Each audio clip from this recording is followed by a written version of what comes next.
Dobrý den, dámy a pánové. Když jsem dostal pozvánku na toto vaše setkání, tak jsem si určitě stejně jako vydal otázku, vlastně proč sem jít, jaký mám motiv, co mě k tomu vede. V podstatě jsem trenér mládeže, profesionální trenér mládeže a jsem zároveň kantor. V předcházejících, respektive před 5 lety, jsem 4 roky působil ve svém rodném městě v Chrudimi, v malém klubu, a zažil jsem spoustu zajímavých věcí. V podstatě na jedné straně důvody sportování tady byly sděleny přede mnou. Řekové věděli o Kalokagaty, my o ní dneska moc asi zřejmě nevíme. Ta myšlenka se ztrácí. Ztrácí se v biznisu a v podstatě děcka, se kterými dennodenně pracujeme, a to, co je naše nejcennější, tak ty zanedbáváme. Stává se to pravidlem a stává se to běžnou součástí života. Děti necháváme buď to na ulici, nebo je necháváme ve sportovních klubech. Necháváme to na nadšencích, kteří pracují zdarma a dávají do toho i své vlastní prostředky.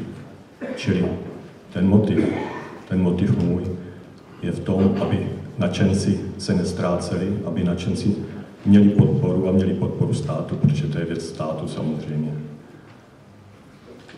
Scháněl jsem prostředky pro nadšence, scháněl jsem prostředky pro sportování. To je takže na jedné straně škola, na druhé straně hřiště, na třetí straně schánění peněz a každodenní nebo každotýdenní leštění, klik a prosby o finanční prostředky.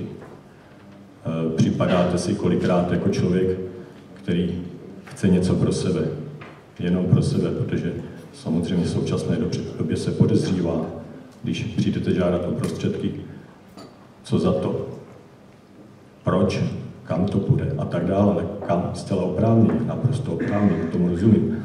Ale zdůvodňování, vysvětlování, tomu každý rozumí, ale když ty dveře otevřete, tak poznáte už po pár slovech, jestli uspějete nebo neuspějete. A po určité době už přestáváte věřit, že touto cestou to lze. Čili ještě jednou, stát má zodpovědnost. Stát by měl přijmout kroky, systémové kroky na úrovni školství, na úrovni sportu a tělesné výchovy. Zcela jednoznačně.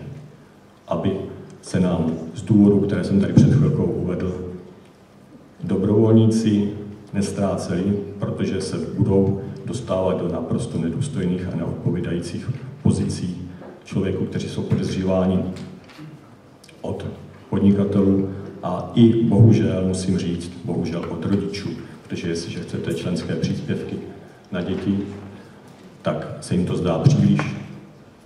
Mnohokrát nerozumí, nevědí, čili stát by toto měl garantovat.